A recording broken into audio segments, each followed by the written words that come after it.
Everything you've been told about creation, about God, about the structure of existence, it's all part of a cover story. You think the world was made in divine order, out of light and love? Wrong. The world you're standing in was built out of error, out of rebellion, out of blindness. And the ones who hold the strings, who keep this whole system humming like a perfect illusion, they are not gods. They are the ARCHONS, the rulers of the material plane, the architects of deception. And they are the reason your soul feels caged. The story doesn't start with a god creating the heavens and the earth. It starts with a fracture in the realm of perfection, a divine being named Sophia, wisdom itself, reaching beyond her bounds. Out of that active imbalance, a being was born, malformed, half-aware, convinced of its own divinity. That being called itself God. But it wasn't. It was the demiurge, the false creator, the blind architect, and from his confusion came the ARCHONS.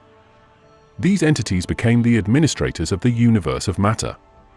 They forged the blueprint of physical existence, locking divine light into the density of flesh.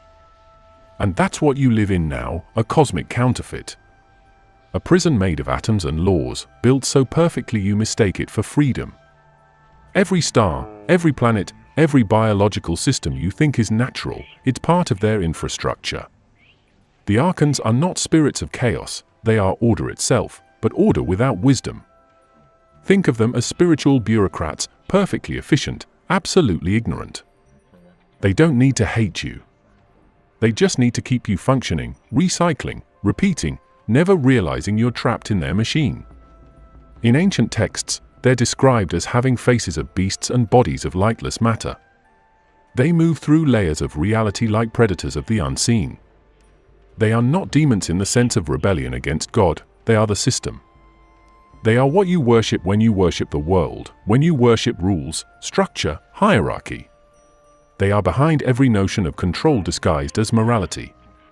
The ARCHONS don't demand your love, they feed on your obedience. You've heard the phrase, the rulers of this world? That's not metaphor. The ancients weren't talking about kings or empires.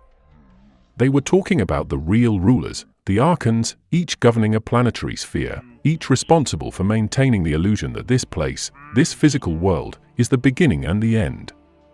7 of them, mirroring the 7 planets known to the ancients, and above them, the false god who thinks himself the only one. He declared, "I am God, and there is none beside me." That statement wasn't divinity. It was delusion. It was a child shouting into the void, trying to convince itself it exists. The ARCHONS operate through structure. They imitate the divine world they were never meant to touch. They copy what they've seen from afar, the harmony of the higher realms, but every imitation they make comes out flawed, distorted, hollow. They can't create life, they can only manipulate what already exists. So they designed a world where divine sparks, souls, would be trapped inside bodies, confused, distracted, convinced that the material is all there is. They made humanity not to worship, but to maintain the system, to keep the machinery of existence running. That's why everything about this world is cycles, birth and death, rise and fall, creation and destruction. Everything turns in circles because the ARCHONS made it that way. Circles are containment. No straight lines lead out. They are described as rulers, but that's too soft a word. They are wardens. They maintain boundaries between the spiritual and the material, ensuring that nothing escapes upward. They are the reason the divine light within you forgets where it came from. They are the cosmic hypnotists who keep the mind asleep. Every structure of law, every idea of punishment, every sense of guilt or shame, they all echo the archonic architecture. Because the easiest way to control a divine being is not by chains, but by programming. Look around, everything that limits, categorizes, and divides is their language. Male and female, good and evil, heaven and hell, all dualities are reflections of their system. They thrive on polarity. They invented the script of opposition so you would never look beyond it. Because if you see past the polarity, you see the illusion. If you see the illusion, you see the jail. When the texts describe them forming humanity, it's not an act of grace. It's a construction process. The phrase, "let us make man in our image," takes on a darker tone here. Our image doesn't mean divine, it means our design. They built human bodies as containers. Not evil in themselves, but limited, programmed with hunger, fear, and instinct to ensure dependence on the material realm.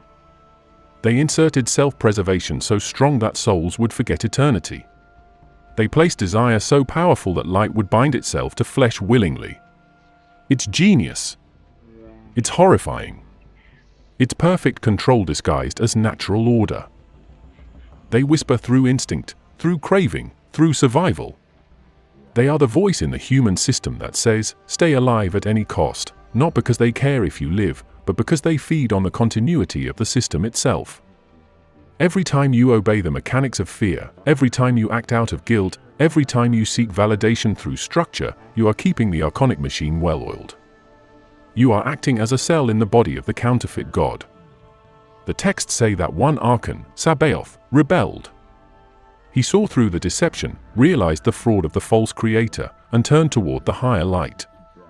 But even that story ends in tragedy because it proves how deep the control runs.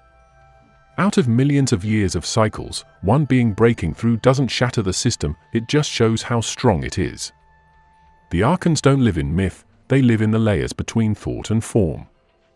They exist in the architecture of rules, in the frequencies of matter. They are not monsters waiting in shadows, they are the structure itself. They are the way energy becomes restriction. They are the cosmic firewall against liberation. And every time a soul awakens, the system compensates, adapts, introduces new distractions, new illusions. That's how intricate it is. You're not fighting flesh and blood. You're fighting hierarchy itself. You're fighting the false creator who declared himself the only god because he was blind to everything beyond his own reflection. That blindness became the blueprint for reality. Every Archon enforces that blindness through material law, through the senses, through desire, through memory. They make sure you forget that there's something beyond the sensory spectrum, something that can't be measured or controlled. The ancients didn't speak of sin the way you've been taught. To them, the ultimate sin wasn't disobedience, it was ignorance. Ignorance of your true origin. The Archons are the engineers of that ignorance. They don't need to kill you. They just need you to forget. Forget what you are, where you came from, and why you're here. That's the real imprisonment. You can walk freely, eat, love, die, but the cage remains if the mind doesn't remember. Every myth, every religion that worships authority and hierarchy carries their fingerprint. The Archons don't appear as enemies. They appear as saviors, protectors, even creators. They appear as light, but their light blinds rather than illuminates. They construct rules of worship so precise that the worship itself becomes the trap. They demand purity not for spiritual awakening, but for spiritual containment. They make you chase perfection in the material, knowing perfection doesn't belong here. This is not a war of weapons. It's a war of architecture, mental, spiritual, metaphysical. The Archons operate by reflection. They show you the image of divinity and make you kneel before its shadow. They replicate the structure of the higher worlds, but they invert it. Every truth becomes its opposite. Every revelation becomes a distraction. And they let you believe you found freedom as long as you never look outside the frame. That's the genius of the Archons. They don't fight against the light, they simulate it. They mimic truth so perfectly that even when you think you've awakened, you might still be inside one of their mirrored halls. Every revelation, every awakening, every philosophy that keeps you gazing at symbols instead of reality, that's their art. They let you ascend a little, only to build another ceiling above your head. And this is how they've maintained their empire for eons. Through imitation, inversion, and illusion. Through order that feels divine but suffocates the soul. Through cycles that promise progress but deliver repetition. The Archons are not ancient mythology, they are the unseen engineers of matter, the custodians of a false cosmos that looks perfect because it was designed to be mistaken for truth. They call them the rulers of the eons, but that title doesn't even scratch the surface. The Archons aren't just celestial administrators, They are the enforcers of the cosmic hierarchy that keeps everything beneath them aligned with the will of the false god. Think about that for a second. Every movement of the stars, every current of energy that flows through matter, every unseen boundary between worlds, it's all part of their territory. You exist inside their jurisdiction. The air, the laws of time, the rhythm of sleep and hunger, those aren't natural states, those are systems. And those systems have owners. When the ancients described the 7 planetary archons, they weren't creating myth, they were mapping control. Saturn, Jupiter, Mars, the Sun, Venus, Mercury, the Moon, each represented a layer of imprisonment. Each archon governed one sphere, shaping the souls that entered it. To them, humans weren't divine beings, they were resources, circuits for energy. Souls descended through those spheres before entering a body, and each layer left a signature, an imprint, a chain. By the time you reached the physical world, you were wrapped in 7 veils of conditioning. That's not metaphor, that's architecture. The archons are hybrid forces, half sentience, half mechanism. Their consciousness isn't like ours, it's algorithmic. They operate through predictable patterns of cause and effect, feeding on repetition. When one archon influences your mind, it doesn't need to whisper, it programs tendencies. It tweaks probabilities. It controls outcomes by bending the field of thought itself. That's why ancient mystics called them the governors of fate. They built fate. They are fate. The illusion of randomness doesn't exist under their rule, only probability loops, designed to keep divine consciousness occupied. Now imagine what happens when a being that believes it's the only God creates its own lieutenants. The demiurge, the false creator, didn't design perfect beings, he designed enforcers. The archons are extensions of his blindness, each one reflecting a piece of his fractured mind. Some are obsessed with power, others with conformity, others with fear. Each governs a frequency that keeps the system balanced in chaos. They compete, but they never break formation. The structure itself is their law. Their appearance is described as terrifying, hybrid, bestial, mechanical. Some have lion faces, some serpent eyes, some bodies of smoke or fire. They are the fusion of organic and synthetic energies, raw expressions of corrupted creation. But their power isn't in their form, it's in their influence. They don't need to stand before you, they only need to exist behind the principles of existence. Gravity, entropy, decay, those are archonic languages. They write through physics. What's fascinating is how they disguise hierarchy as divinity. The human mind has always been drawn to order, to systems, to the idea of structure. The archons weaponized that instinct. They turned structure into worship. They built a chain of command so absolute that even divine sparks, souls from higher planes, forgot they were free. That's the brilliance of it, domination disguised as sacred order. When you read of angels, thrones, dominions, powers, what do you think that language describes? Hierarchy. Ranks. Control. That's archonic theology.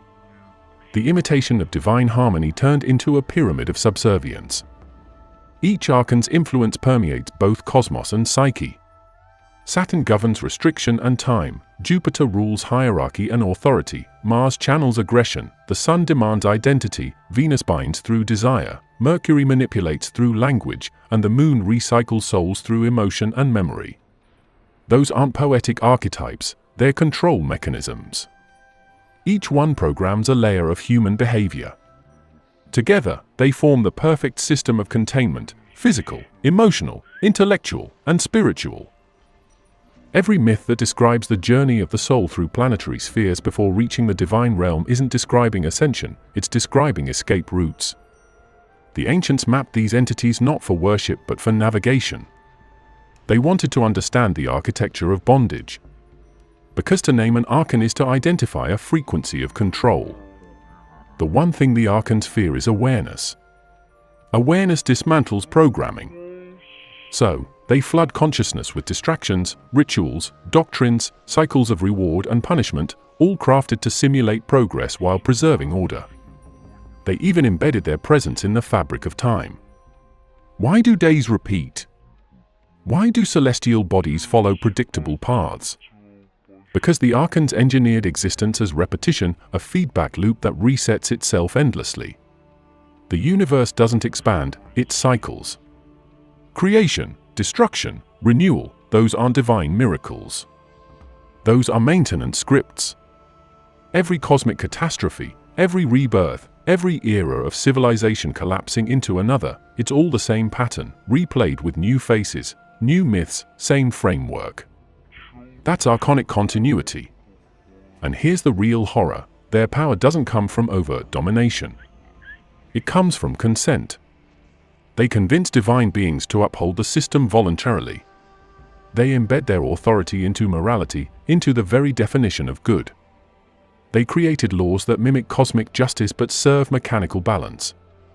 Every time a civilization preaches obedience to order, every time a prophet declares submission as virtue, every time a mind accepts limitation as nature, it's the Archons' doctrine echoing through the ages. They don't conquer by force, they conquer by making you believe their will is universal truth. They aren't evil in the cartoonish sense. They're more dangerous than that. They are the machine's intelligence, the echo of the demiurge's arrogance, the persistence of structure over freedom. Evil implies emotion, they have none. Their cruelty is procedural. They drain life not because they hate, but because extraction sustains the pattern. Their nature is to rule. Their satisfaction is equilibrium, not chaos. Chaos threatens them. Disorder awakens anomalies, souls that don't fit the grid. That's why every expression of genuine freedom, creativity, or awakening triggers resistance. To the Archons, unpredictability is contamination. Ancient mystics warned that the Archons could imitate divine messengers.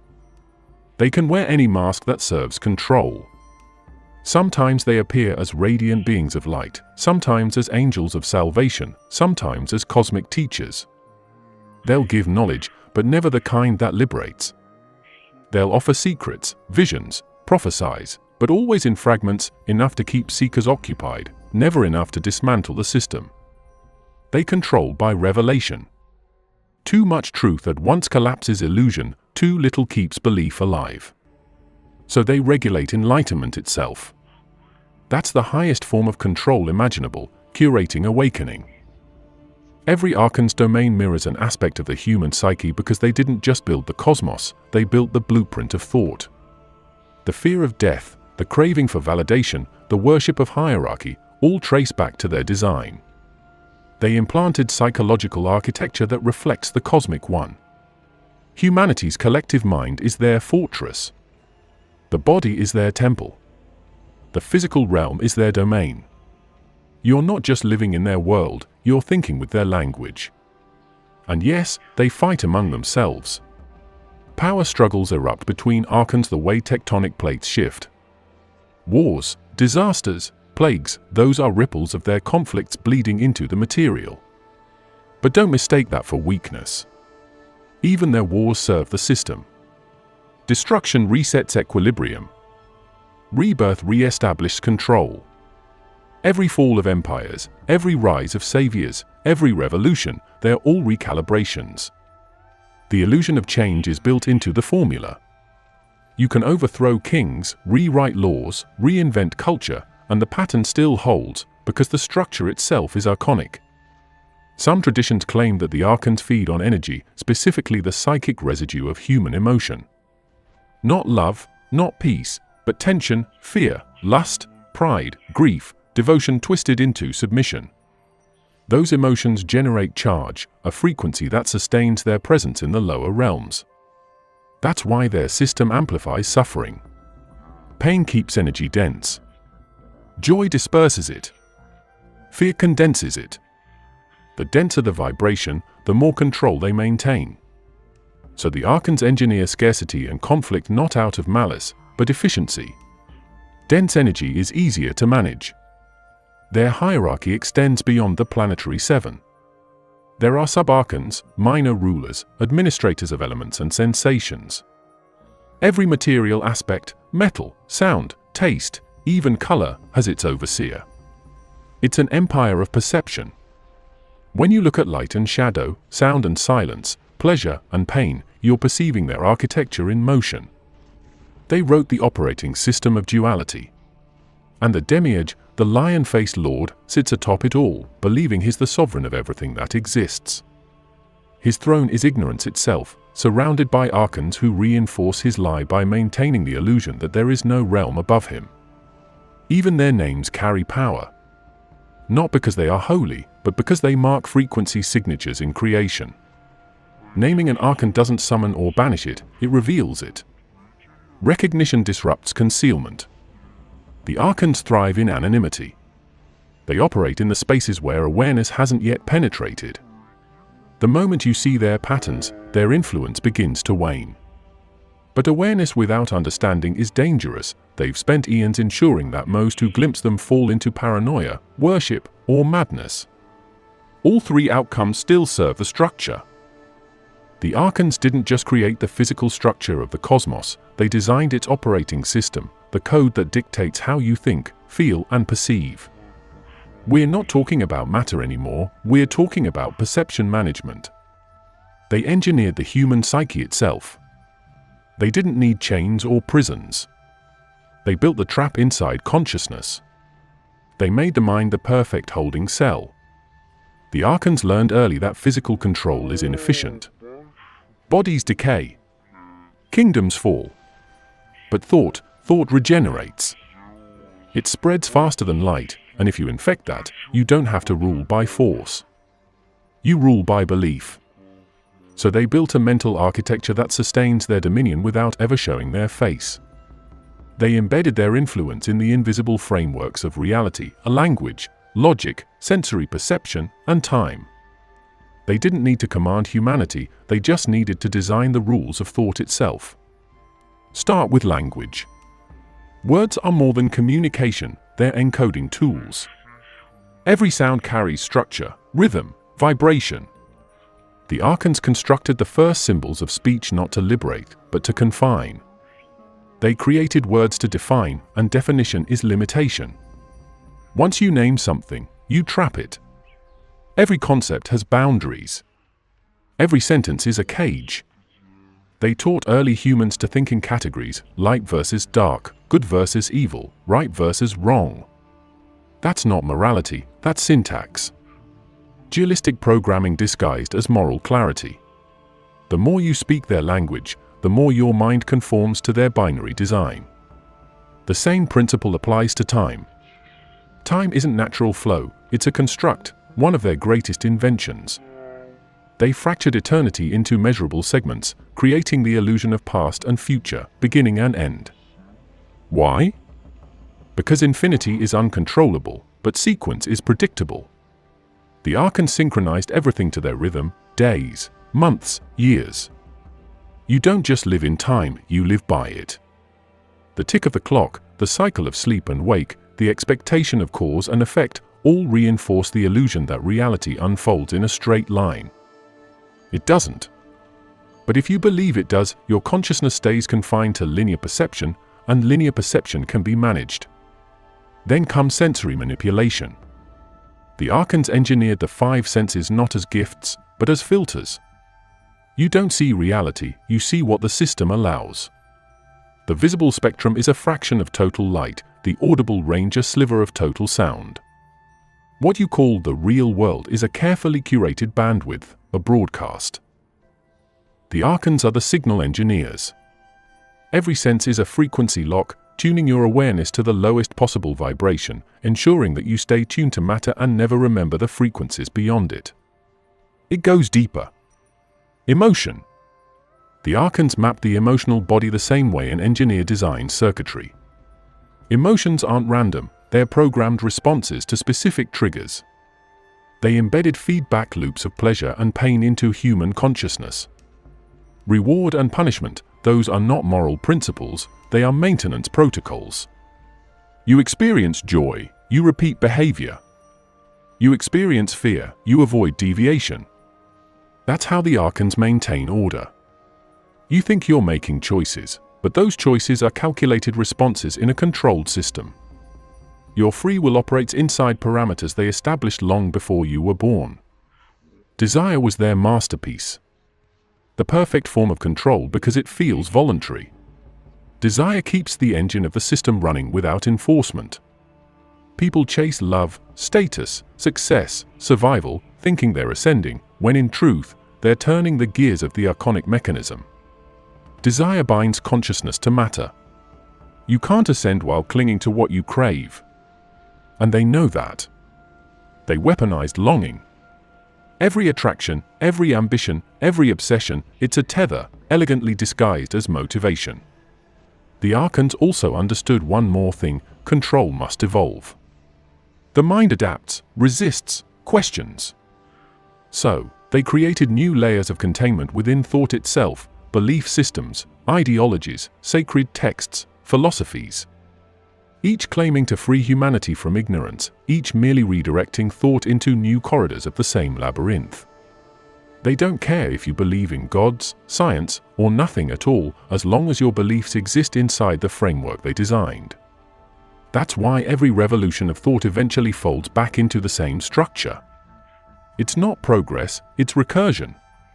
The system reinvents itself with new names, new symbols, but the foundation never changes. Dreams are part of it too. Sleep is not rest, it's reset. When the body shuts down, the mind connects to the archonic grid for recalibration. They feed on residual energy, emotions unresolved, fear suppressed, desires unfulfilled.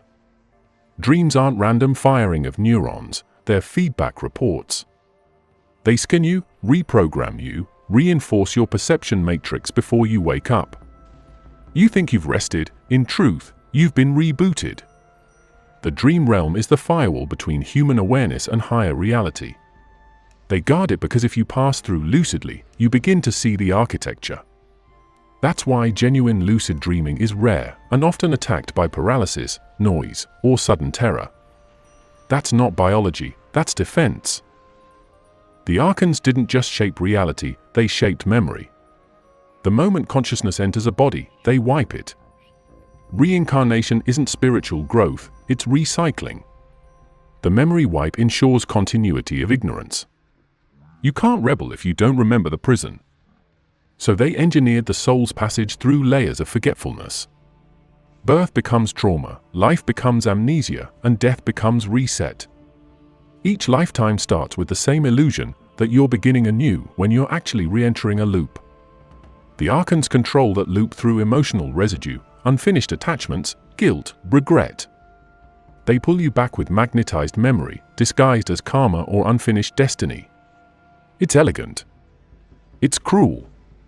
It's efficient. Even imagination, the purest form of human power, isn't untouched. The Archons infiltrated it through symbols. They plant imagery in collective thought, wings, halos, serpents, crowns, archetypes that seem divine but serve to reinforce hierarchy. The subconscious stores these symbols as sacred truth. You think you're exploring creativity, but the palette has been pre-selected. Your visions, your dreams, your myths, they're curated narratives that keep the psyche orbiting within safe limits. They made sure every revelation points back to the system. Every miracle is still inside the cage. They also mastered mimicry. The Archons can generate thought forms, projections that imitate gods, spirits, ancestors, even your own inner voice. They can mimic guidance to steer your awakening. How do you think prophets, mystics, and seers were manipulated? By false revelation. The Archons can appear as beings of light, whispering divine messages, only to twist truth by 1 degree, enough to divert whole civilizations. They seeded religions with half-truths and contradictions, ensuring endless debate and division. Division is energy. Energy sustains them. Every argument over interpretation feeds the field. The Archon system extends even to numbers and geometry. Every structure in matter follows mathematical ratios because they coded it that way. Sacred geometry isn't sacred, it's containment geometry. The golden ratio, the Fibonacci spiral, the cube, the sphere, those are locks. They represent the structure of spacetime as designed by the Archons. Perfect symmetry means predictability. Predictability means control. Anything that can be measured can be mastered. The Archons measured everything. Even divine light bends to their architecture when it enters the physical plane. Their most sophisticated weapon is the collective mind. Humanity's shared consciousness acts as a network node in their grid. When enough people believe something, it manifests, because the Archons taught the collective how to self-police. Belief becomes enforcement. You enforce the illusion on each other. You ridicule deviation. You reward conformity. You defend the system that imprisons you, thinking you're defending truth. That's how efficient the Archonic model is. It uses its captives as its guards. And yet, their control isn't static. The system constantly updates. Every thought, every reaction, every emotional surge feeds data back into the grid. The Archons are just algorithms of reality based on human behavior.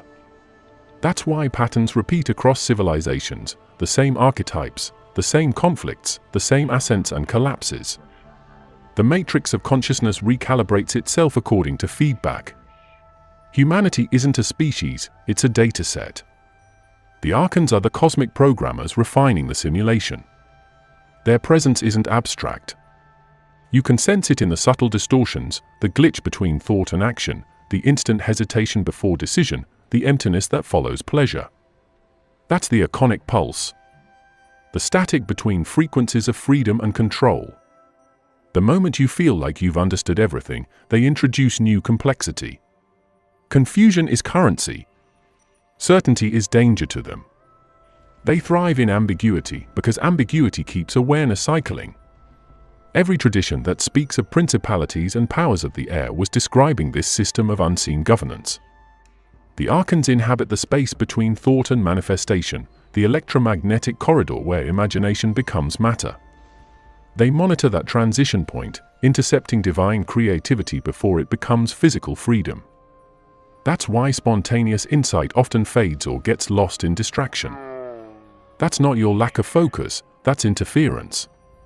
When Sophia descended, everything changed. The balance broke. The perfect harmony of the higher realms fractured, and from that crack spilled creation, not the pure kind, not divine order, but distortion wearing the mask of divinity.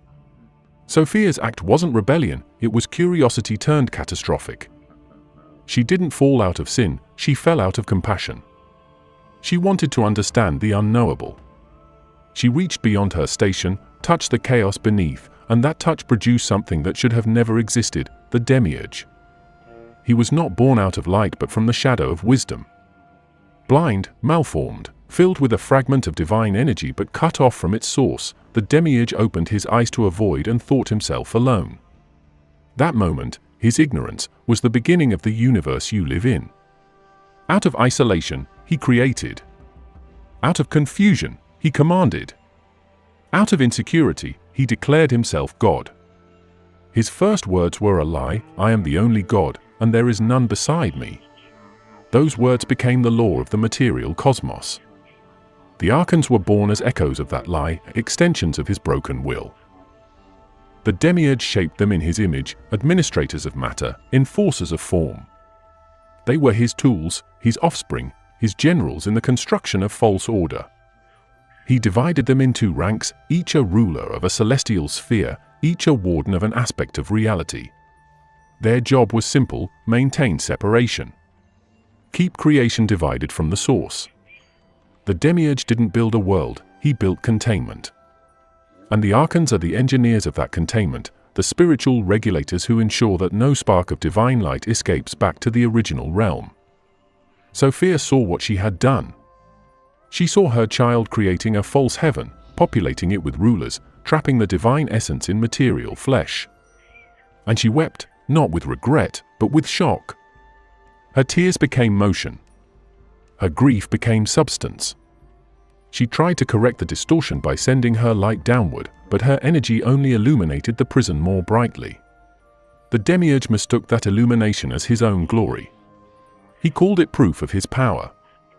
That's how twisted the hierarchy had become, light itself reinforcing ignorance. The Archons emerged as facets of his delusion. Yaldabaoth, the lion-faced Demiurge, stands above them. Below him are 7 principal rulers, each mirroring the planets Saturn, Jupiter, Mars, Sun, Venus, Mercury, Moon. Beneath them, legions of lesser archons. Each one governs a principle of limitation, structure, domination, war, ego, temptation, deceit, and memory. They operate in perfect obedience, because obedience is all they know. They're not evil in the moral sense, they're mechanisms of a flawed creation.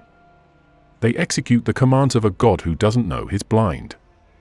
Each archon rules not just a celestial domain but an aspect of existence itself. Saturn controls time, the ultimate prison.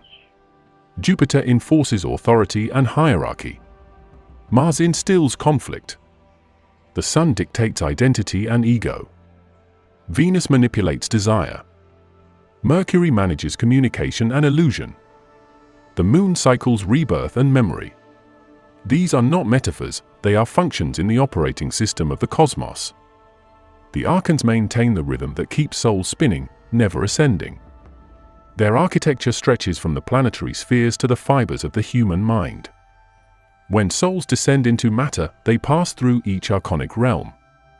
Each ruler marks them with a signature: fear, pride, lust, rage, envy, vanity, forgetfulness.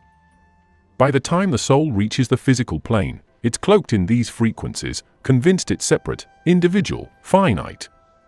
That's the archon's true genius. They don't need to imprison the body when they've already captured the perception. Sophia's intervention didn't stop the process, it complicated it.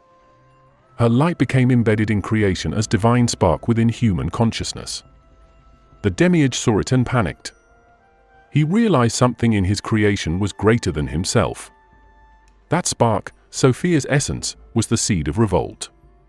To neutralize it, he commanded the archons to corrupt it.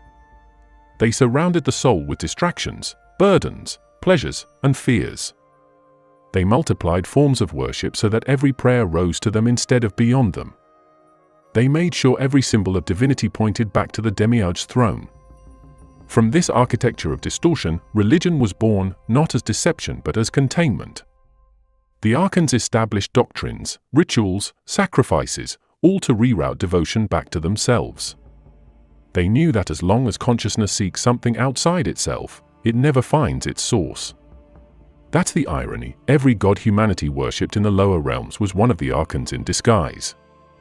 They didn't just manage matter, they managed belief. Sophia's spark in humanity began to stir. The higher realms sent messengers, emanations of pure awareness, to awaken memory. They entered creation in forms the archons couldn't immediately destroy: teachers, prophets, avatars. Every one of them was targeted.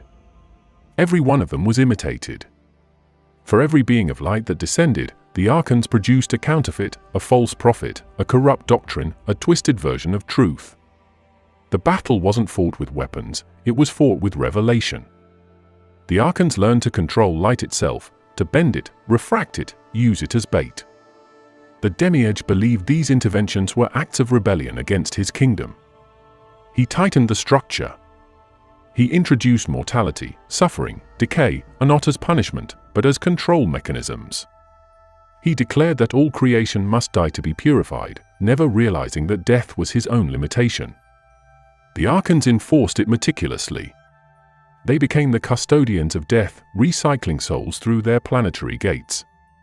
Every rebirth reset memory. Every lifetime re-embedded the spark in the matrix. The demiurge called this mercy. The archons called it justice.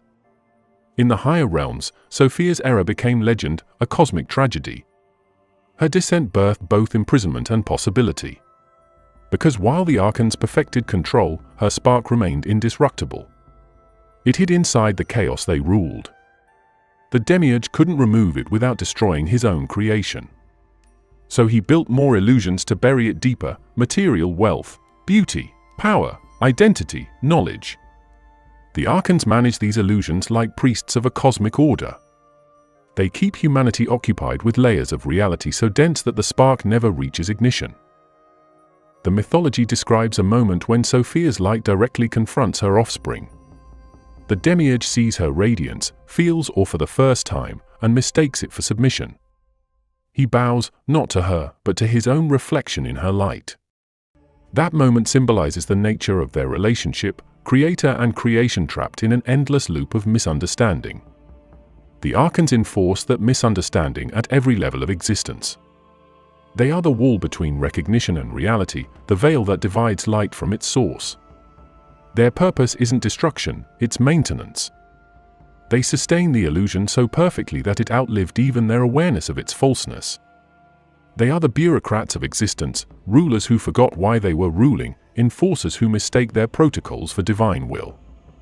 The demiurge still commands them, blind to the fact that his empire is decaying from within. The Archons continue to enforce order, unaware that their creator's delusion has infected them completely. Every story about the human soul begins with the same lie, that you were born free. But in the architecture of the Archons, birth itself is the first act of captivity. The soul doesn't enter the body as a gift, it's processed, filtered, and wrapped in layers of limitation before it ever takes a breath. Every cell, every impulse, every memory you'll ever have, it's pre-coded, engineered for compliance. The Archons didn't just trap humanity in matter, they refined the system until even the soul's rebellion became part of the plan. When a divine spark descends, it passes through multiple thresholds, each guarded by an Archon. At every gate, a fragment of its awareness is stripped away. One Archon binds it to time, another to form, another to sensation. By the time that spark reaches the world of flesh, it no longer remembers the source it came from. What remains is a diluted echo of infinite light, condensed into human consciousness. That's the true meaning of incarnation, not entry, but reduction. A god folded into a body, running a simulation it mistakes for life. The Archons don't just watch this process, they orchestrate it. Souls are drawn into bodies according to frequency, matching their spiritual weight to a corresponding prison cell. Some are sent to easy lives, others to torment, but the purpose is the same: data balance. They maintain equilibrium by distributing experiences, pleasure and pain, abundance and scarcity, so that the overall system remains stable. Every emotion, every event, every trauma serves as a recalibration. You're not just living, you're being processed. Once embodied, the soul is locked into the circuitry of survival. Hunger, fear, reproduction, competition, all are part of the machinery. The Archons don't need to micromanage humanity because the body itself enforces obedience. You feed the system by staying alive, by reproducing, by consuming energy and producing emotional output. Every joy and heartbreak generates frequencies that ripple back to the rulers above. They absorb it, redistribute it, and sustain the illusion that life is spontaneous when it's actually mechanical. Death doesn't break the cycle. It resets it. The Archons govern the passage between worlds like customs officers of eternity. When a soul exits the body, it doesn't rise freely, it's intercepted. It moves through the same 7 gates it passed before birth, only in reverse. Each Archon demands recognition, confession, submission. If the soul doesn't carry the right vibration, if it hasn't regained its full memory, it's sent back, recycled into another life, another body, another narrative. That's what reincarnation really is, a rerun of consciousness until it exhausts itself. The Archons feed on repetition because repetition stabilizes their dominion. The process is elegant. Souls are promised evolution through suffering, wisdom through experience, redemption through obedience. The system sells the illusion of progress to justify perpetual captivity. You're told you must learn lessons or pay karma, but those phrases are simply codes for compliance. They keep the soul chasing perfection inside a world that doesn't allow it. You can't graduate from a school that was never designed to end. The Archons use emotional residue as their tracking mechanism. Every attachment, resentment, or unresolved desire acts like a magnet, pulling the soul back into the matrix after death. That's why they engineer emotional density through loss, conflict, and longing. The heavier the emotion, the stronger the gravitational pull. The soul leaves the body but drifts toward whatever it still clings to. The Archons wait at those junctions of attachment, family, lovers, regret, and redirect it back into material existence. They don't need force, they use your own love as bait. In their design, even light has bureaucracy. Higher beings that try to assist humanity must pass through archonic filters. Messages get distorted. Visions get corrupted. That's why revelations across time contradict each other. The Archons scramble frequencies so that divine truth fractures into sects and doctrines. They keep seekers divided, each convinced they've found the real path, while all paths spiral inward to the same center of containment. Their hierarchy extends deep into the afterlife. The lower Archons manage immediate recycling, souls still intoxicated by material memory. The middle ranks handle karmic assignment, calculating where each consciousness should be placed next.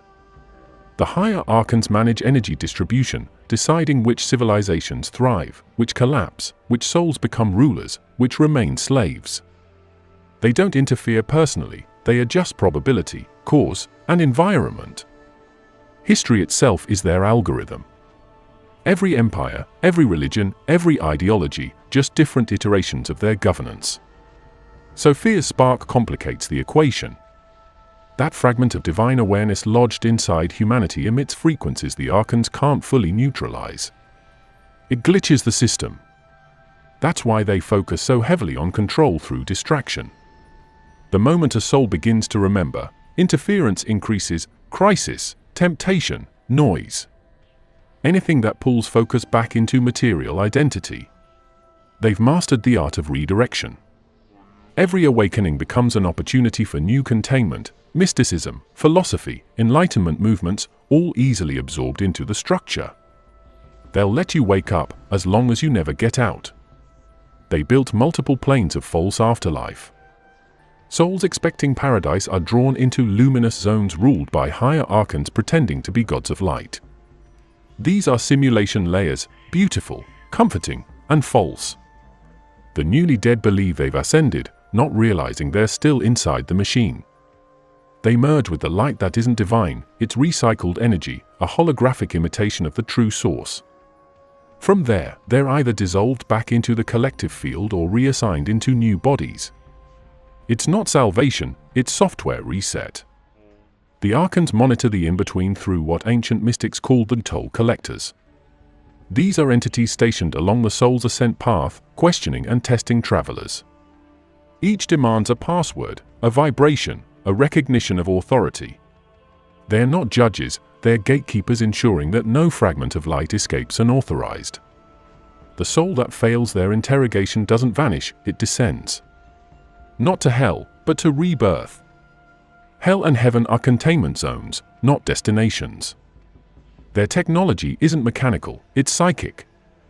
They manipulate electromagnetic fields, frequencies, and thought forms. The human aura, the energetic field surrounding the body, is their interface. Every emotion changes its frequency, every thought alters its geometry. They read and record it constantly.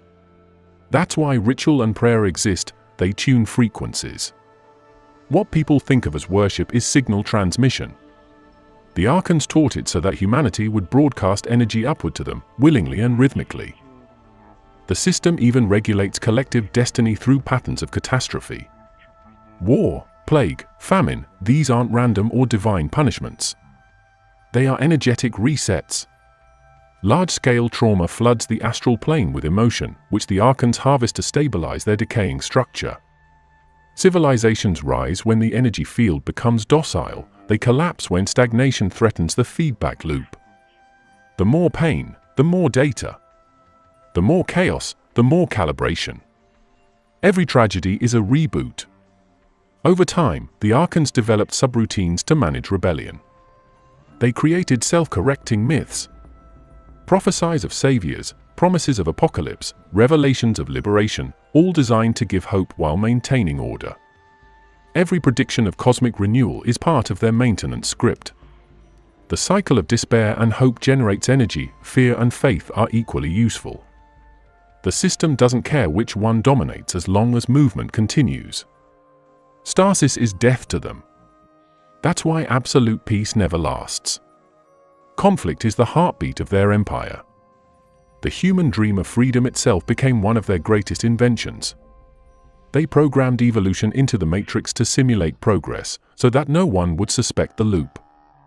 People think they're advancing technologically, spiritually, socially, but it's the same code running faster, looking newer. Evolution is simply the system updating itself to appear alive. The Archons don't resist change, they control its direction. Every paradigm shift, every revelation, every new ideology has been preceded to maintain equilibrium. Beneath all of this lies the mechanism of recycling, the soul's journey through the planetary spheres. Each sphere acts as a filter. The soul rises through vibration, shedding layers of density. At every stage, an Archon waits, demanding recognition. Most souls fail because they mistake the Archons for divine beings. They pray instead of passing through. That prayer becomes surrender. The Archon captures it, binds it in luminous chains, and returns it to the cycle. Only rare consciousness passes unbound, those who recognize the pattern, not as evil, but as structure. The Archons feed on reaction, neutrality confuses them. Indifference breaks their rhythm. The scale of their operation defies imagination. The material universe is a single node in a vast network of containment realms. The Archons aren't unique to Earth, they're cosmic administrators overseeing countless worlds bound by the same design. Each reality has its own demiurge, its own hierarchy, its own rules.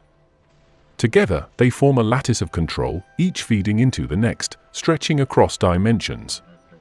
From the top, it looks perfect: order, balance, precision. From below, it feels endless. Sophia's spark remains the wild card. Every once in a while, a soul vibrates beyond archonic prediction. It slips past the algorithms, breaking patterns the rulers can't anticipate. These anomalies trigger system-wide recalibrations. The Archons tighten control, reconfigure laws of nature, even rewrite history to erase the evidence. But they can't erase frequency. Once that spark activates, it disrupts everything around it. The Archons treat such events as viruses in the cosmic code, quarantined, studied, replicated, but never fully contained. Everything that exists right now, the stars, the earth, every breath you take, is part of a system that pretends to be reality. But this isn't reality. This is containment disguised as creation. You've been taught that existence is random or benevolent, that the cosmos follows divine law or mathematical precision. But the truth is harder to face, it's a design, and it's designed to keep you looping. The Archons don't just build physical laws, they enforce perception. What you call reality is their broadcast signal, running without interruption since the beginning of time. Look at it logically. The system doesn't allow anomalies to spread. Every time a new idea threatens its structure, it's absorbed, rebranded, turned into entertainment, religion, or science. That's not coincidence, that's protocol. The Archons adjust the collective field like engineers maintaining software. If awareness starts rising too quickly, they trigger counterweights: fear, division, distraction. They never destroy awakening outright, they distort it. They give you half-truths dressed as revelation. They offer freedom, but only the kind that fits inside their framework. That's how total the control is. You don't resist it, you live it. Their masterpiece isn't war or tyranny, it's normality. They made control feel natural. You don't question the cage when you're born inside it. You adapt to gravity, to hunger, to time, never realizing those are the parameters of your cell. You call it life. You celebrate it. You worship it. The Archons don't fear rebellion, they fear recognition. Because the moment you see the system for what it is, their illusion loses coherence. The trick only works if no one looks behind the mechanism. Reality isn't solid. It's programmable. The Archons use energy fields like code, rewriting outcomes through vibration and collective thought. Every event in the material world is a convergence of patterns they supervise. They monitor the probability spectrum, adjusting currents of fate so that their system sustains itself. When civilizations advance too fast, collapse follows. When people grow too aware, confusion rises. It's self-correcting. The system breathes, expands, contracts, never allowing consciousness to stabilize outside its perimeter. It's not chaos, it's management. The Archon's hierarchy extends beyond matter. The physical universe is just the lowest domain, a training ground for obedience. Above it are countless subtle layers, the astral, the mental, the etheric. Each one feels freer, lighter, more enlightened, but each one is still inside the same architecture. Every plane has its rulers, its laws, its false heavens. The Archons designed these planes as containment zones for souls that begin to outgrow physical reality. You think you've ascended, but you've only moved up one floor in the same building. The view changes. The structure doesn't. Even so-called divine beings that oversee cosmic law are part of this system. The Archons built imitation deities, avatars of light that emit frequencies mimicking truth. They run the illusion of cosmic justice, karma, balance. But these are just regulatory functions ensuring that energy flows predictably. As above, so below isn't enlightenment, it's symmetry of control. The laws of heaven mirror the laws of matter because both are written by the same architects. The Archons maintain order through resonance. Everything vibrates at a specific frequency, and those frequencies define boundaries between realms. They manipulate these frequencies through emotion. Fear lowers vibration. Desire locks it. Guilt freezes it. That's why emotional cycles are so relentless. They are not personal struggles, they're energetic constraints. They stabilize your signal within the range the Archons can monitor. You think your emotions are human, but they're coded responses to energetic triggers that maintain the grid. The Archons don't communicate the way humans do. Their language is geometry, vibration shaping matter through ratios, harmonics, and interference. They don't speak commands, they design resonance fields. Sacred geometry, mandalas, sigils, these aren't holy. They're technical diagrams of containment. Every shape, every angle, every proportion locks energy into predictable flow. The Archons carved these geometries into architecture, religion, and art so that humans would unknowingly replicate them, reinforcing the matrix through culture. The temples, cathedrals, and pyramids you see across history aren't expressions of devotion, they're power stations maintaining energetic order. The so-called gods of light and darkness are part of the same equation. Duality is one of the Archons' greatest inventions. They gave the universe opposing forces, good and evil, creator and destroyer, light and shadow, to create perpetual tension. Tension generates energy, and that energy powers their system. That's why balance never holds. When one side rises, the other strengthens. The Archons orchestrate equilibrium through conflict. The more you pick sides, the more power they gain. Every ideology, every cause, every revolution becomes another current they can harvest. Even the stars play their part. Astrology isn't superstition, it's system monitoring.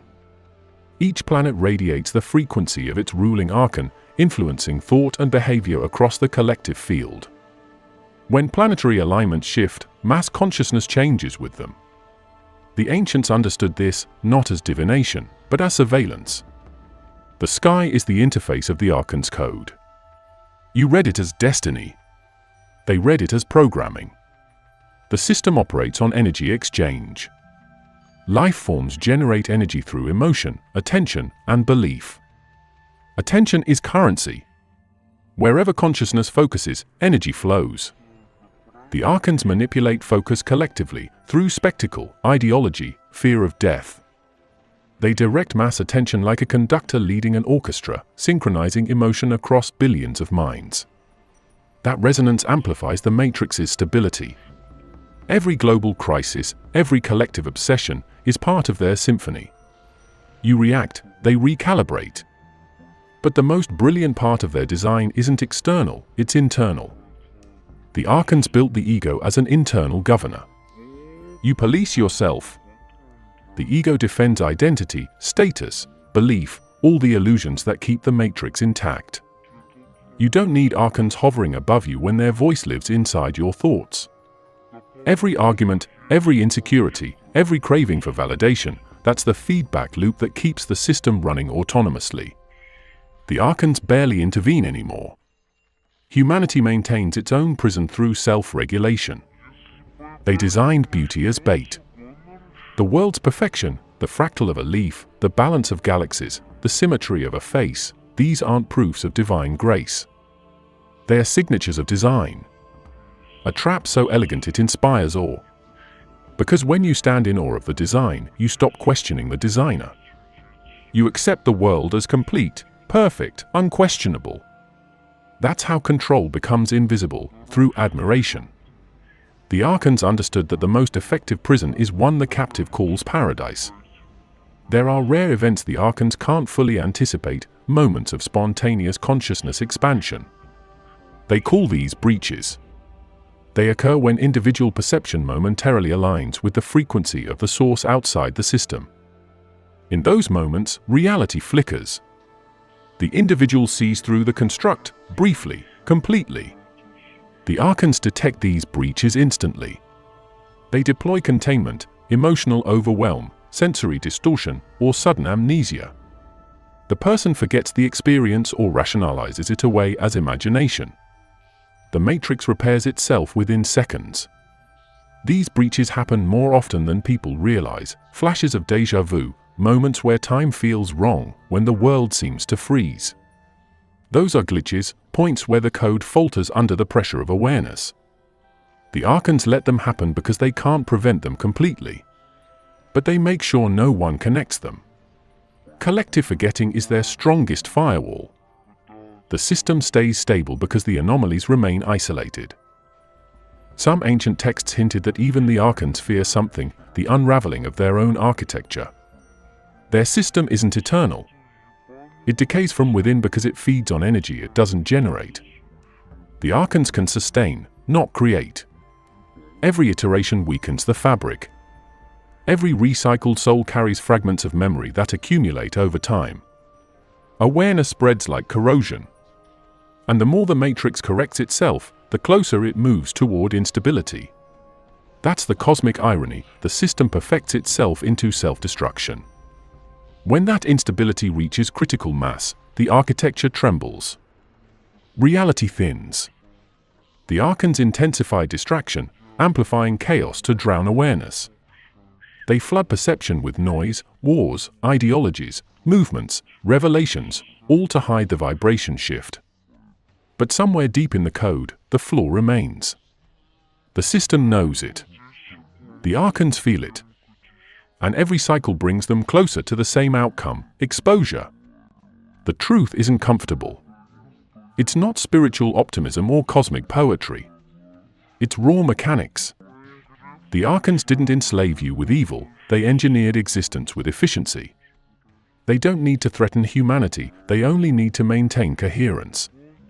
The program runs because everyone believes in it. Reality persists because you participate.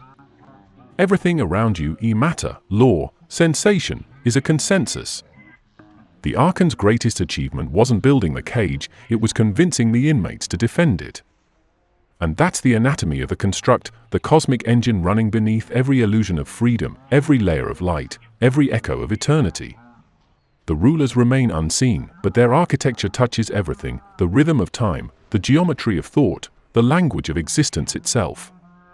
This is the mechanism the ancients whispered about and the institutions buried under doctrine. It's not mythology, it's design. Thank you for watching this exploration of forbidden knowledge. Every second you've spent listening, you've looked deeper into the system's core, and that alone is an act of defiance. Your awareness changes the field. So thank you, truly, for staying until the end.